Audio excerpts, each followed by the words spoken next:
welcome back to KingWoes Court, episode 23 inbound. Woo! How are you, my good friend Zoe Kavanagh? I'm good. I'm good. Just being busy with loads of different stuff. But I mean, keeping busy, it's the best way. What's that? Idle hands is the Nice. devil's Something. playground or something. Something Yeah, like that, yeah. yeah. I'm sure someone will tell us what it is. Yeah. Mm. Yeah, I was just saying to you, it's been ages since I've seen you. And how you keeping? You know. Y- Yeah, I know. I guess like I was. It was kind of quiet for a while because I've been just doing loads of different things, like I was trying to get like a movie going. It's supposed to happen last year, and then COVID happens, and that film gets shelved. And it was supposed to be filmed in the States and didn't happen. And I was like, okay, crap. But anyway, so I ended up getting back into music in the time being, and just have found a reason to write an album. Being political, and I'm sure when this entire album comes out, I'll probably get arrested anyway and locked up in a cell forever. So, but that'll give you another excuse to write more music then. Exactly. So I've known you a long time actually now at this stage from the Vault days, isn't it? Wow. Oh yeah, you know me over 10 years, man. The Vaults, that was in 2011 or 2010, I think we were in there. Yeah, I was filming all the bands there that I could. I filmed their gigs, I'd filmed their rehearsal thing. Anyone that wanted to work with me, I would take it, and it was just fun because one of the bonuses of being involved was getting to network with all the other musicians, and that was a great moment. I think with Voxillary last like a year there, and then we went through some member changes, and I guess it got financially rough that we holding in for getting new members. So I was like, okay, it's at a standstill right now because I don't know, there's a drummer left or something. I was like, oh crap, we need to get someone new. Yeah, and so then it became a sinkhole of finances after about a year and a half being there or something. I was like, okay, I need to go back and rethink the plan here. So that's kind of what was going on there. But yeah, it was great. I made a good few contacts there, and I guess Voxillary, I guess Two Tails are some of the few surviving bands from 2011, I guess. Yeah, I reckon so. Yeah, there's very few of us left, eh? Yeah, well, as long as I'm alive, I'll be making music. When I'm dead, I don't know. Maybe when I'm a zombie, I can make music. You probably have plans for when you're a zombie, I'd say. Yeah, well, I'm sure there's no change in my style shambling around the place, you know what I mean? So but that's half the charm, isn't it, really, when you think about it? Yeah, totally. So, Zoe, tell me all about your interests in music first, because we are going to go into your film stuff as well. But give me an idea, like what kind of music you into? What motivates you to play, to write, all that kind of stuff? Tell me about Zoe. But it's interesting because if we're talking about exactly what the music I make is like a lot of the bands that I listen to a lot of metal bands, like a lot of black heavy metal, and I listen to a lot of soundtrack music. Like kind of mad into Crave the Filth and Fear Factory, and then I'm also mad into like Gary Newman and the Birthday Massacre. Then I love my soundtracks. Yeah, I mean, I just recently Voxillary itself is an industrial metal band, and it worked out like that because I've always been playing guitar and playing electronics, and I want to experiment and kind of bring in all my other influences into each song that I'm doing now, because the way I'm approaching music now is I wasn't going to release an album, just drop an album and then release like 2 or 3 singles. I figured, all this lockdown, the fact that we can't gig, I was like, instead of just doing that, because I started to take over vocals in this music, and so I started getting vocal lessons at the start of 2020. getting them every week since the start of 2020. And I was like, okay, if I learn how to sing, at least I can always be the singer in this band. At least I can always rely on the content and scheduling. And then when I'm playing gigs, I can get members and get a team for those tours. But yeah, basically, so I was figuring, okay, so instead of just dropping an album, what I'm going to do is, because there's a lot of bands doing it now, you've got Skinned, you've got Aesthetic Reflection, instead you're releasing a single from every song. The album's going to be a single. Yeah. Every 1 or 2 or 3 months, a single's going to pop out, it'll get a few thousand views. And each one, you might have the one that just strikes gold, but you just keep releasing them. By the time the album comes out, you know, it feels like a best of, you know, but it's also every single song the album has a music video.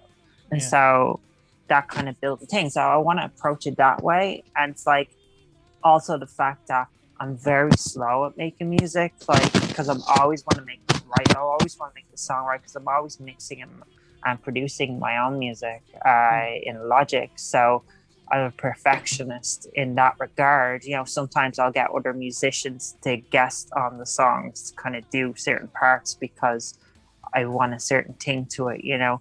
So yeah, and so I think releasing them individually like that gives me breathing space to learn how to sing each song individually and make each song as best as it possibly can be, and then just like have a strong album at the end of it. You know, so absolutely. And you have an album ready to go, have you? Or yeah, I have like literally 11 or 12 songs. And some of them I started working on 2019, some of them I worked in 2020. And like each different one is in a different status of progress of like, because some of them get shelved when I put in a focus of one or the other. So I'm releasing my next single in June, which is actually a cover song, which is it kind of sounds like, instrumentally, it sounds like Paradise Lost, True Belief, with a bit of Birthday Massacre, but it's also it's a cover of an 80s pop song, which has but it has the guitars sound like Paradise Lost, and then it has some gothic Birthday Massacre type synth in it. But it's a cover of Tuesday Night's Nightmare from Nightmare on Elm Street. It plays on the Nightmare 4 in the opening credits, and I was like, I had a few problems with the song. I thought the song was really good, but I felt like the only version she ever released didn't have a bridge and a final chorus. It just had verse, chorus, and the end. So I was like, you know, well, you know, they should change that. And so, you know, I'll cover it and I'll change it. And which made it work. That I think my version, like, I'm pretty proud of it actually. Like I wasn't, it was never actually going to release it initially, but now that looking through certain distribution platforms that allow you to release covers with the whole mechanical license and not have to worry about being chased down by some Hollywood celebrity who wants to sue you and like destroy you because you covered a song. And there's actually digital services online that can sort that out. I know it's not too expensive. So I'm like, okay, I'm going to release it. It may not be on the album itself, but it'll be a cover song that'll be out there. And then I think quickly after that cover song, I'm releasing the next song, which is going to be controversial. Actually, the next bunch of songs after that are going to be very controversial. One of them is COVID 1984, and which is kind of dancey new metal with a bit of Enya sections and Rammstein moments.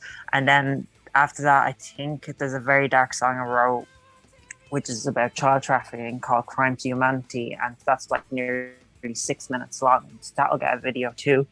So yeah, no, I'm kind of like I have this like plan, but it's like a part-time plan. And then I think when we can gig again, it's gonna be great. Like I'll have all this material, I'll be able to sing, and I already have like a band like here. Like there's a band in Voxillary right now. There's members, and we work kind of like I'll just communicate when we need the bits on the songs, you know, and when we're going to gig, we're going to be ready to go. You know what I mean? The only thing is we don't actually have a drummer at the moment, but I'm sure I'll sort a drummer out when we're playing gigs. So that'd be that.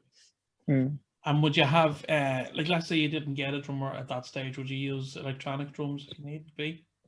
No, I mean, the session drummers, I'll hire a session drummer, like, because I mean, I couldn't do that. I've thought about that when I gigged before, and I cannot do it because it feels cheap. Like I want like, this is like, I love the sound of electronics with real drums, and some of the songs here have double bass on it. So, yeah, there's gonna be some heavy tunes on this, and I'm trying to work on a black metal-y, instrumentally wise song. And actually, Nightmare has a mixture between clean vocals and me experimenting with kind of ripping off amphetamine with the Cradle of Filthy type of attempt. Okay, I look forward to hearing that one now. Yeah.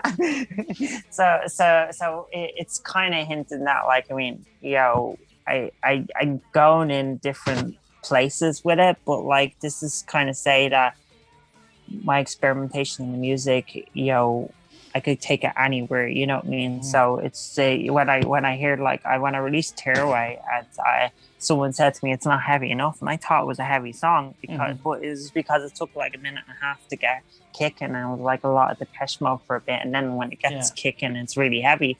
And I was like, okay, well, you know what, I'll make the next one heavier. And I just decided, you know, this pop song I'll turn into like a Paradise Lost-y thing. I was like, all right, I'll do all these like different harmonies on the guitars. I'll do one, then like a lower octave in the other, and then and mix them all together. And I was just like, yeah, oh my god, people hear it when this plays this live. People are going to be like, wow, you know. And so it's fun, and so it's like, I'm really excited because it's weird. Whenever I gig with Voxillary, I was always on keyboards live, but right now, like, I'll be performing on stage, but I am going to practice to see if I can play an instrument while I sing, which is actually not easy to do. So if I can pull it off, I will do it, and I'll do it live. If I can't, then I can't. I have a synth guitar and I have a guitar, so I might switch between the two depending on the song. Yeah. But yeah. That's awesome, and it sounds. Isn't it great to have that freedom to express yourself through song? I suppose you could say. Oh, 100%, isn't it?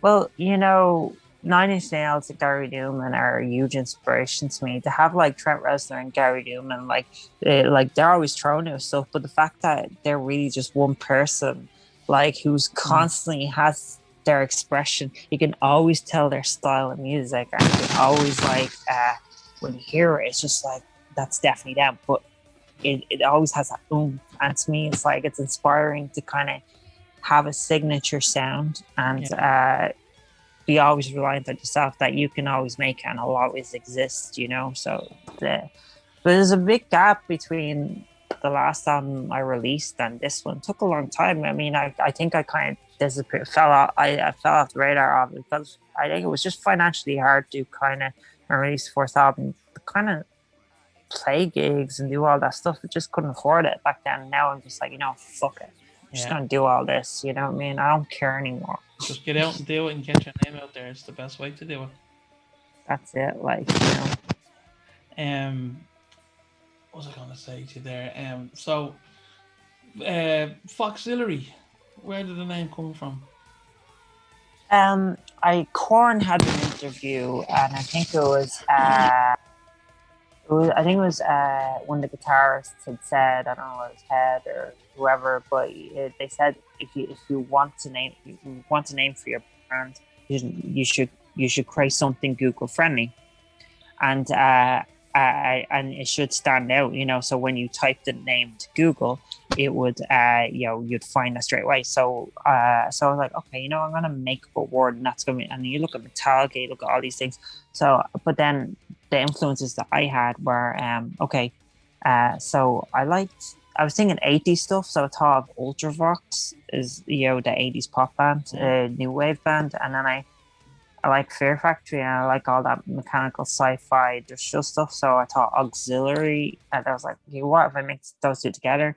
And then, like, I mean, if you look for a meaning, there's no meaning behind those No. two words being put together. But I mean, putting together, I mean, I suppose it means the vocals that drive the music or something. Mm. But like, it doesn't matter. It's just a name that sounds good. That's all it I is. like it.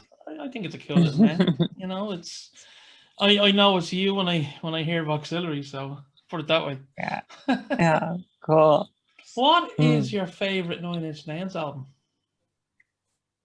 My favorite Nine Inch Nails album would probably my favorite Nine Inch Nails album will probably be Fragile, Same. and there's so many great songs in that. Obviously Downward Spiral, the special edition, the 2 disc one, that one's also fantastic. Mm.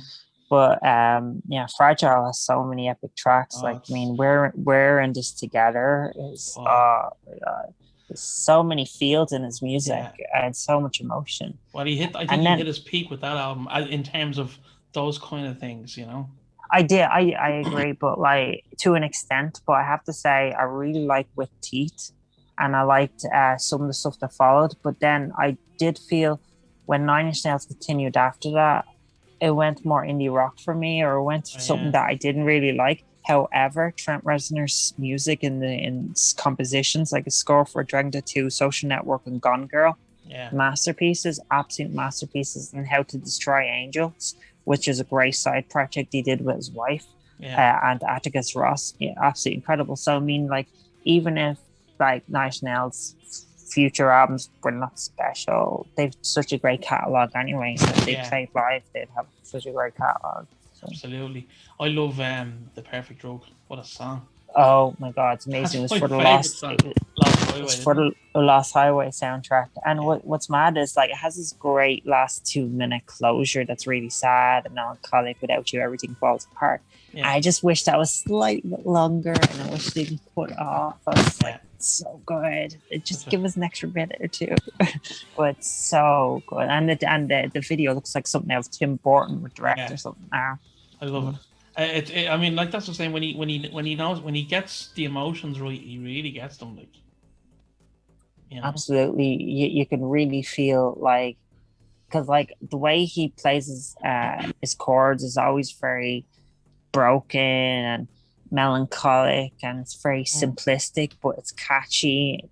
But there's always like this, as you said, there's the feels to it, you know. And then when it's angry and aggressive and angsty, you know, it's kicking ass. Head Like a Hole, come on, like, you know. Even Starfuckers is quite aggressive.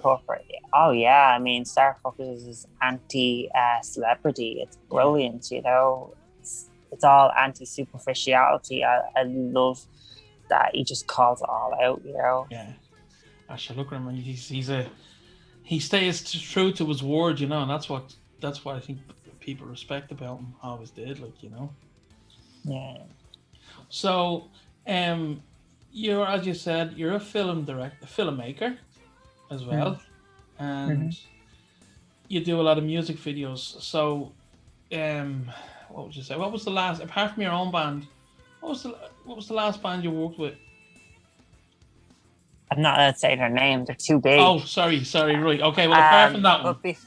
Apart from that one, I worked with Planet Zymox. I worked with on 5 music videos. They were the previous big band I worked with in 2020. I did She and Lovers in 2020, and I did She and Lovers in 2020, and I had plans to do more videos, but because COVID happened, I got so kind of hopeless about so many things. I was like, why do I even bother? So that was literally the start of the spring of 2020. I was like, I'm going to get this done, I'm going to get that done. And then that happened, and I didn't do anything. So, and then it took months and months before I started doing music videos for myself. And then I got the opportunity, and now I'm booking bands. I'm looking at lists of bands that released albums in 2021, and I'm just booking bands in 2021. Cool. And they're all bands you would hear of or know of that have like a popular following, and that's the way to go because that's where the money is. So you usually end up talking to their management, and you end up talking to the label, or you talk to the label about their roster. So I just see what happens, you know what I mean? Sometimes you send a concept to them and see if they approve, and then you see what happens. So right now the year is trying to get back on track and do more videos, because the last two videos I did, Lovers and She did got 500,000 views, which is fantastic. That's brilliant. Yeah, and that's really, it's great that millions of people have seen some of my work, which is really nice. But the only thing is, being a freelance videographer, is you always have to hunt the work. You have to kind of constantly reach out and hunt the work, and sometimes I'm not as active on that should, so, but you still get the projects in, which is absolutely. Now I just need motivation, and now I have motivation in 2021. I have a drive to push myself further than I did before, so that's kind of positive, Excellent. Jesus, what was I going to say to you there? I always forget what I'm going to say to people. It's mad, that was it. Have you ever been approached to do a soundtrack for a film or anything? No, I've never actually. Well, actually, I did do a score for someone's short film before. They actually used some instrumentals of Voxillary tracks, and I did some little score pieces for them. It was a short film, or a revenge short film. I can't remember the name of it. But I think the plan is, there's a way to get onto. There's a way to submit your music to get onto soundtracks. It's like a service that you can do on a digital distribution plan. I think this year I'll probably try and get some of the instrumentals of some music I've done and try and submit them and see if people want to use them. So I mean, definitely up for it. But I mean, I have used some of my own music in the movie Demon Hunter, so it has been in a movie. So that's kind of awesome. Well, that's just segued into what I was going to bring up next. The awesome success of Demon Hunter. Taron Barker, yeah? Yeah, Taron Barker, Demon Hunter, yeah. Tell me about, because I know it was mental for you for a few years, and in a good way. You got an awful lot of coverage with that, didn't you? Yeah, it did very well. It was pirated by millions of people. Oh, you know, but, yeah, pretty much. But it's a big long story. Okay, so I self-financed the movie. I shot it in 2014, 2015. I had post-production 2016, and it got in the Irish Horrorthon in 2016. We sent it loads to festivals. I went at the end of 2016. I went to America. I won a bunch of awards at the Fright Night Film Festival in Kentucky. Then at the start of 2017, I went to the Horror Hound Film Festival in March in Louisville, and I won Best Director. And shortly after that, then I signed a distribution deal to get sold in the UK, Ireland, and a few other territories. And then I signed with another sales agent, which was... that one was a big mistake, but anyway, the film got around to multiple territories around the world, and right now I am developing a second film. I'm working on a book, and there's so many adventures the character has, and there is a video game in development for mobile devices right now, so that's kind of exciting. That's great. Yeah. Would the story lend itself to animation? 100%. It's financially. I would love to make a kids Saturday morning cartoon like the Extreme Ghostbusters, or Real Ghostbusters, and call it Taron and the Demon Hunters, and have a 20-minute episodes. And it's because where I'm going with it now is a lot more like Ash vs. Evil Dead. It's a lot more comedy, action, horror. And that's where the second movie will have a lot of comedy in it. lot of action, a lot of horror. The second movie is a bit more of a slasher movie as well.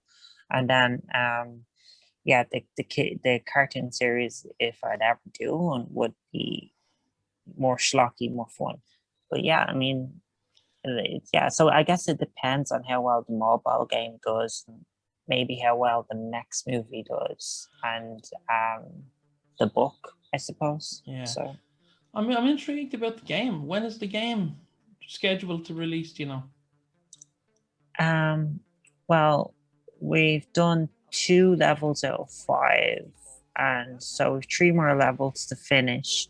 Then when those levels are done, we have to work on the cutscenes on the game, and we have to get more character models designed. So I would say, I know that my co-director on the game, he wants the game out by October, but I'm thinking, I don't know, I mean, ideally, probably, I don't mind delaying it, a bit further, depending. Like, I mean, I was really thinking it could release like around the same time as the next film, but actually no, maybe not. That might be further down the line because of different situations. So I'm thinking it could be the end of the year. Really, it's hard to say, but hopefully, I mean, I guess we're only 20% through production on the game, right. So there's still a bit more to go.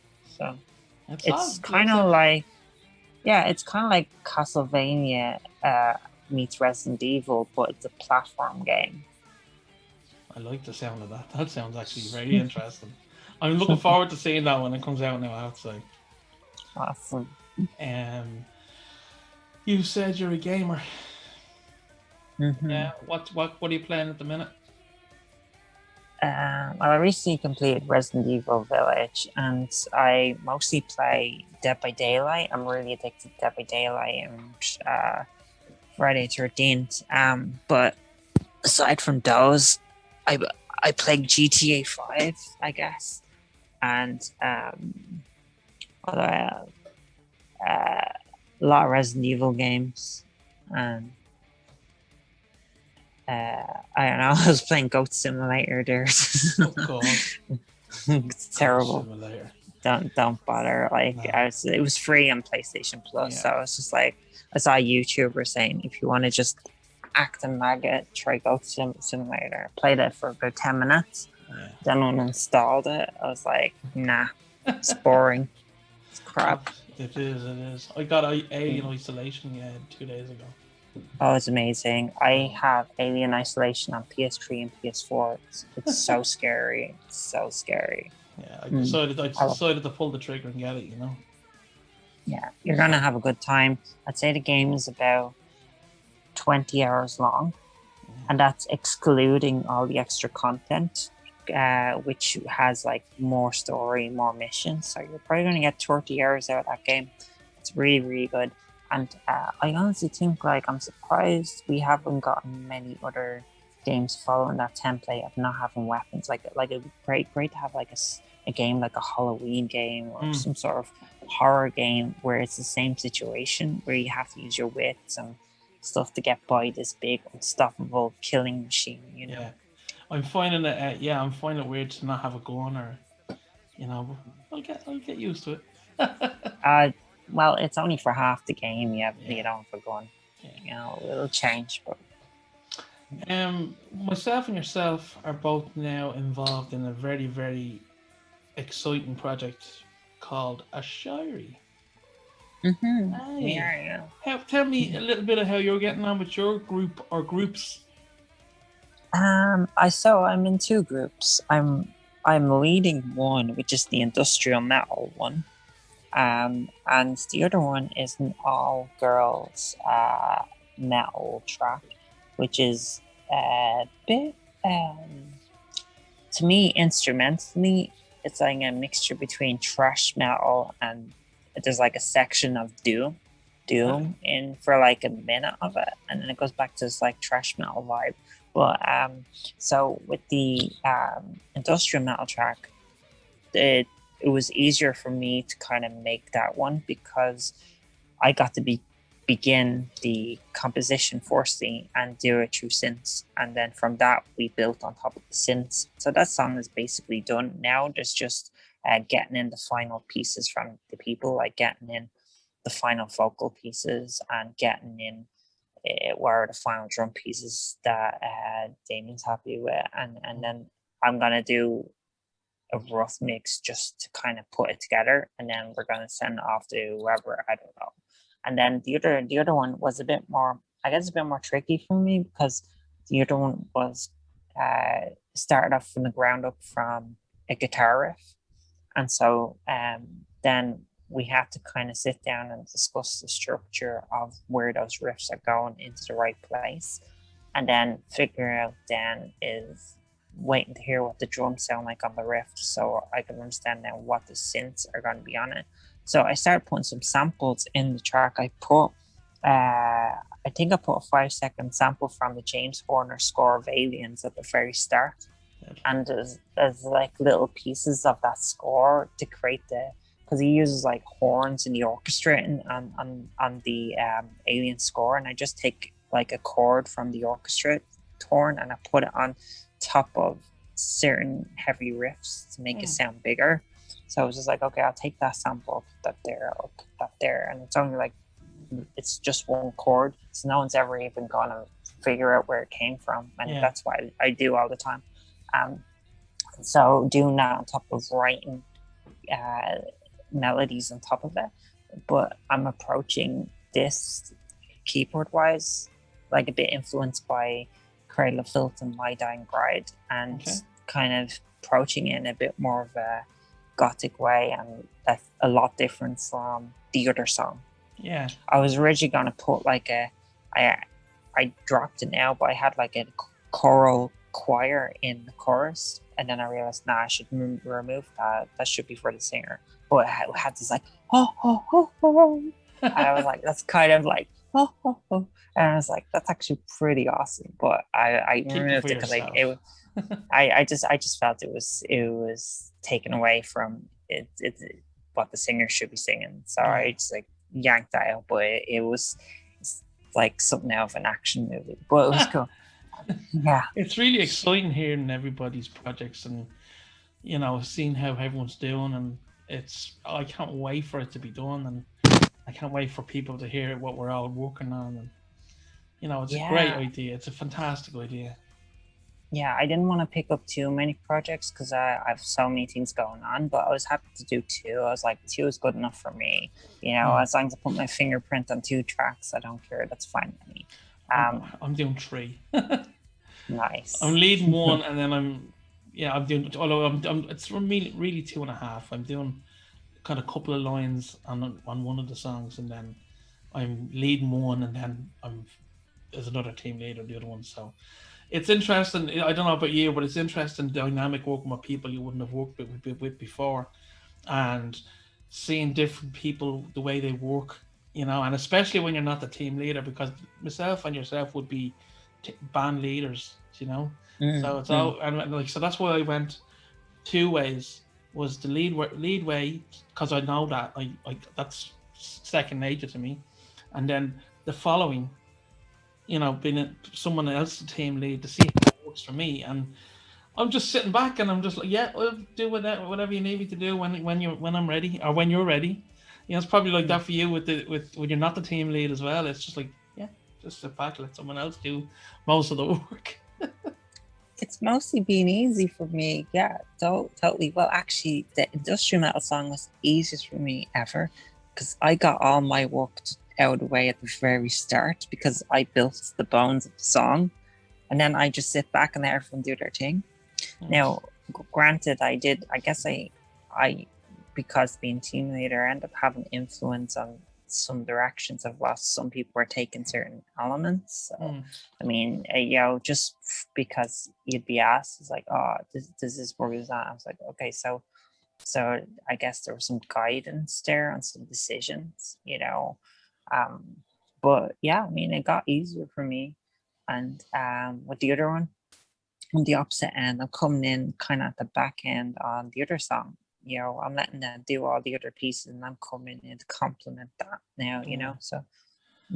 Exciting times for hopefully our metal scene and our whatever scene. It's the metal scene Absolutely, mainly, but man. yeah, it's I really hope that this brings all these musicians together and they don't just like forget each other after it's done. I hope that like maybe the metal scene becomes stronger when we can gig again, and yeah. maybe every metal band that's connected to this gets respected and gets the gigs that they deserve. And I feel like because the mainstream don't really care for this genre, it's kind of important for as a community for us to push each other and kind of succeed each other. So it's kind of it's something like this amazing idea of getting everyone to work together on this project. I think is just opening doors for so many people to communicate and network with each other, and it's going to open up opportunities when we can all gig again for people to always be able to gig with each other. And to me, that's going to be really exciting. And I think also, and myself and Dara have said, there's probably going to be several bands sticking together now after this that'll be created from this, like which is again, it was awesome, again, resurrection. We're resurrecting the Irish metal scene, I suppose, because it has been ravaged with COVID, and every musical genre has, but like we're metalheads, and we want to keep it going, Yeah, it was. Yeah, it's such a kicker because I just want to play a gig. I mean, I just want to play live. I was all set to do it, and I will. And to be honest with you, it worked out for me though, because I feel like by the time we can gig again, I'm gonna have so much new material, and I'm also gonna be able to sing. So it's gonna be fucking class. I cannot wait to fucking get shit going. But let's hope it happens soon. I hope this You've got so much going on at the moment. I can't wait to see how it all pans out. If you really can't, Thanks. I'm releasing a new single in June, so that's gonna be fun. I have to shoot a video for that. It's gonna be so that's gonna be cool. Before we go, I want to just briefly touch on horror. We both love horror, as you know, obviously. Yeah. Tell me, would you prefer to be a vampire or a werewolf? I guess a vampire, because you get to stay good looking. Yeah, a werewolf all the way, baby. What's your favorite horror movie? Before we go, because I want to bring you onto my horror podcast at some point, so I don't want to delve too much into horror. My favorite horror movie would be A Nightmare on Elm Street, because the very first one. However, it's a complicated situation. Okay, because the best one in the series is Part 3, Dream Warriors, and it's the best script in the whole series, absolutely. But Part 1 was the scariest one for me. Part 3 is a bit more action. But Part 1 was the scariest one for me, with the whole stretching of the arms as a kid. That was disturbing, but it was also because it was the first moment we saw him. Like when I was a kid, seeing that random sheep in the hallway, or seeing the opening where Freddy's you see some making a glove of knives, and then it turns out, and then and the title comes on. Or when Johnny Depp gets pulled through the bed. I mean, as a kid, those things creep the hell out of me. They do. Oh, your mind when you're a kid, don't they? Yeah. I remember years ago, there was a street party on my road, and I dressed up as Freddy Krueger. Everyone else was like, policemen or whatever, and it wasn't even Halloween, and I dressed up as Freddy Krueger, and I made my own little glove and all. Like, the things he did. Amazing. Yeah. Yeah, I was obsessed, man. I was obsessed. I'm still obsessed with horror. My collection is ridiculous. Like, if someone saw how many DVDs and Blu-rays I have, and they're all mostly horror movies, maybe some action or whatever, but I have like thousands. Wow. And I think I have all the most important ones. Like, just today I bought one of the Hellraisers on DVD just because I had to add it to the collection, because each franchise needs to have even the bad ones in its collection. In my head, like, it just needs to be there. Like, you can have the Leprechaun movies. Oh God. You have more money than sense, Zoe. You really do. Maybe, I don't know. Well, I'll tell you what, we'll put a pin in the horror for now because, as I say, I want to get you onto my other podcast on the slab, and we Cool. will have a good old discussion about horror and all that kind of stuff then. But for now, I'm gonna close the court for now, if that's all right with yourself. It's fine. Yeah, totally. It's been fantastic catching up with you. And I hope we can kind of see each other in the not too distant future as well. Absolutely, we will. Here's hoping. So, Zoe, you're on Voxillary is on all the usual streaming platforms, I presume. Yeah. Okay, we'll put links up for that on the video. And also, is there links for your films or your anything to do with your films or? I guess if you want to keep up with me regarding that, just type my name to YouTube, and you'll find some stuff on YouTube, like maybe my short reel or music. I'll get links for you. Don't worry, I'll put links up for you. Cool. Chloe, it's been awesome. Thanks for taking the time to come into KingWoes Court. No problems. See you soon. We're out of here. Hang on. Bye.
You never tell me away.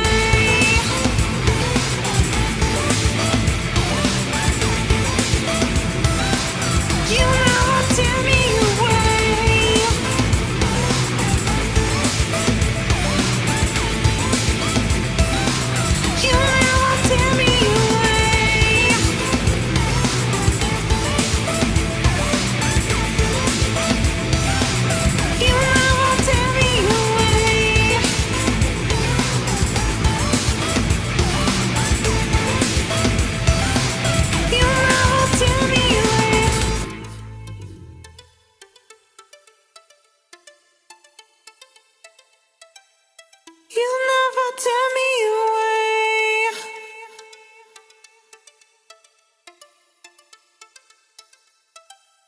You'll never tear